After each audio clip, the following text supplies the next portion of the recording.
1817 तक British east India company पिंडारियों से इतनी परेशान हो चुकी थी कि लॉर्ड हेस्टिंग्स ने भारत में अब तक की सबसे बड़ी सैन्य टुकड़ी तैयार कर दी, एक विशाल सेना, लगभग 1,20,000 सैनिकों की।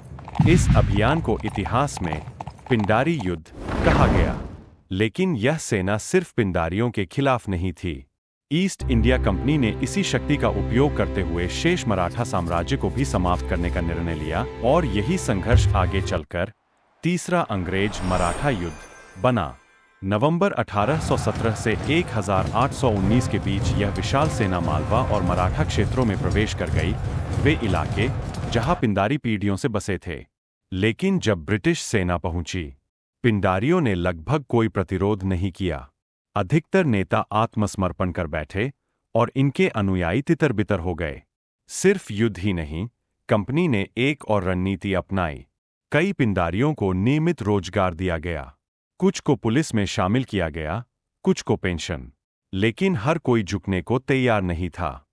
चीतू खान, दिल्ली के पास जन्मा, जाट मूल का एक मुस्लिम पिंडारी, ब्रिटिशों के प्रति गहरी नफरत रखता था। वह कसम खाता था कि अंग्रेजों की धरती को तबाह कर दूंगा। उसे कोई क्षमा नहीं मिली। वह जंगलों में छिपता रहा और कई महीनों तक ब्रिटिश सेना उसका पीछा करती रही। अंत में उसकी मृत्यु एक युद्ध में नहीं, बल्कि एक बाघ के हमले में हुई। और इस तरह समाप्त हुई पिंडारियों की आखिरी कहानी, एक ऐसे समुदाय की जिसने 2 सदियों तक मध्य भारत को अपने नाम से हिला दिया था।